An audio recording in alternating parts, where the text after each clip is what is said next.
नंदुरबारसारख्या आदिवासी बहुल परिसरात युवक संघर्षाच्या परिस्थितीतून यशस्वी होण्यासाठी जी झुंज देतो त्या झुंजीची ही कहाणी। या मुलाची आई भाजी विक्रीचं काम करते। त्याचे वडील एका बांधकामावरती बांधकाम मजूर म्हणून काम करतो। आईची आणि वडिलांची ही मेहनत हा तरुण पाहतो।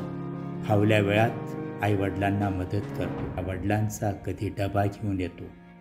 आई वडिलांच्या मेहनती जाणीव ठेवून मुलगा झिटे पाटील महाविद्यालयात FYBSCच्या वर्गात प्रवेश घेतो। मन लावून आपला अभ्यास करतो।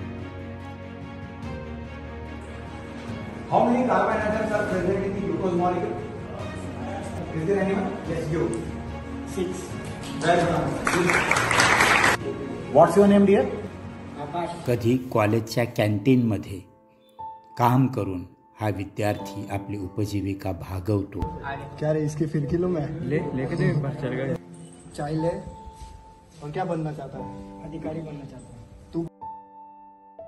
हे भाई ये देखो IAS से बनेगा। या कॅन्टीन मध्ये तरुण मुलं त्याची चेष्टा करतात, कुचेष्टा करतात, त्याच्या परिस्थितीवर हसतात।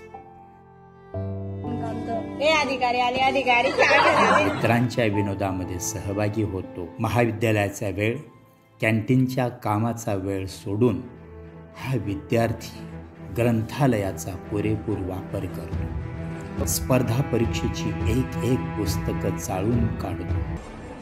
चला आकाश पाटील। आणि तो एक दिवस स्पर्धा परीक्षेच्या तयारीत यशस्वी होतो। My name is Akash Patil. I am from Nandurbar district and Maharashtra. नंदुरबारमध्ये काय फेमस आहे? सर आमच्या जिल्ह्यात पहिले म्हणजे पूर्वज काळापासूनच मिरचीचं उत्पादन हे जास्त होत आहे आणि मिरचीची ही डिमांड पूर्ण आमच्या महाराष्ट्रामध्ये नंदुरबार जिल्ह्याकडूनच मागणी असते। आणि मुलाखतीसाठी सज्ज।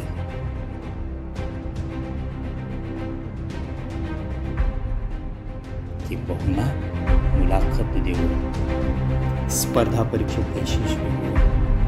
एक दिवस तो यशस्वी अधिकारी होतो आणि त्याच्या जीवनाची खऱ्या अर्थानं सार्थकता होते। परिस्थितीवर केलेली त्याची झुंज खऱ्या अर्थाने सगळ्यांनाच प्रेरक करते।